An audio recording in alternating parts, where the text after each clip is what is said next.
Selamat siang pemirsa, saat ini saya sedang berada di pusatnya thrifting Kota Bengkulu, yaitu di Pasar Panorama. Nah, selanjutnya saya akan mewawancarai beberapa pedagang maupun pembeli yang ada di dalam.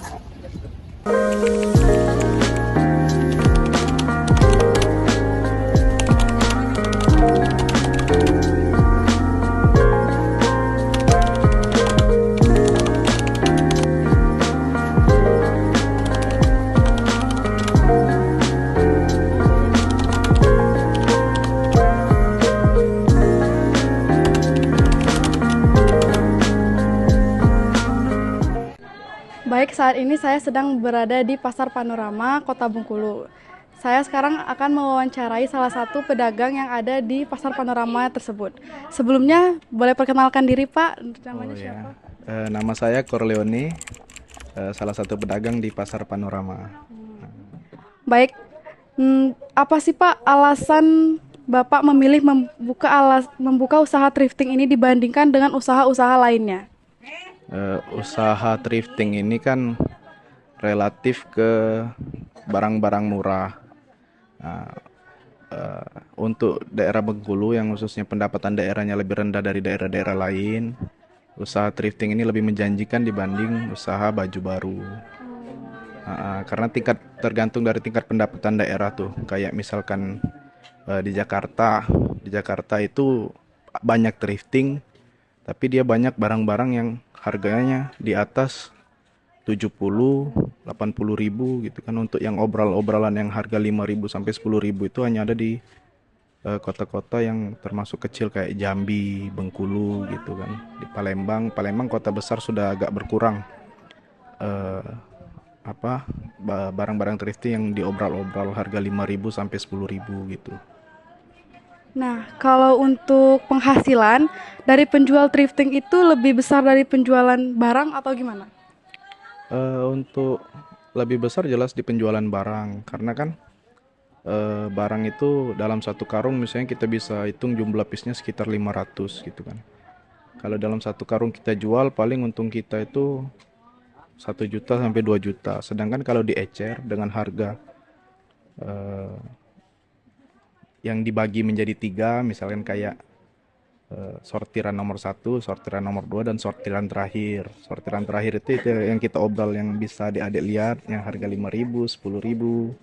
Yang kedua itu yang digantung-gantung nih, yang harganya 40, 30. Kalau yang nomor satu itu yang di laundry itu biasanya yang harga 50 ke atas gitu. Lebih banyak sih untungnya dibanding karungan gitu. Nah, sebelum menjual barang thrifting ini, apakah Bapak memastikan dulu nih barangnya bagus atau tidak? Atau sebaliknya juga, memastikannya saat barang sudah tidak layak dijual atau sudah ada di lapang? Untuk barang itu kita kan yang namanya thrifting tuh kan barang tuh kan di dalam karung, kita nggak bisa lihat. Nah itu gunanya ketika sampai di lapak itu kita sortir, makanya kita itu bisa dapat sortiran pertama, kedua, dan ketiga. Jadi kita ada kualifikasinya.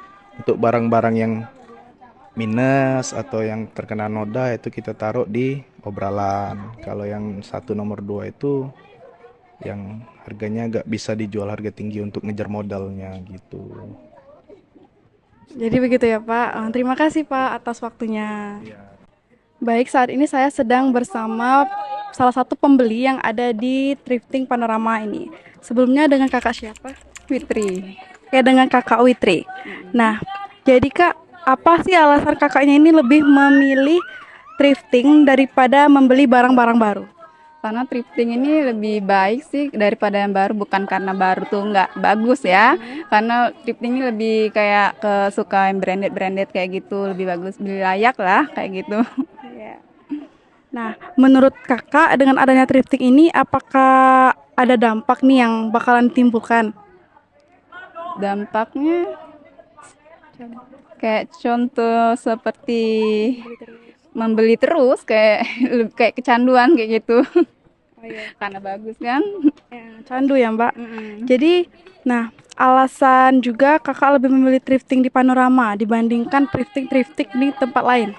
Karena lebih murah, pusatnya di sini lebih banyak baik pilihan, lebih bagus di sini.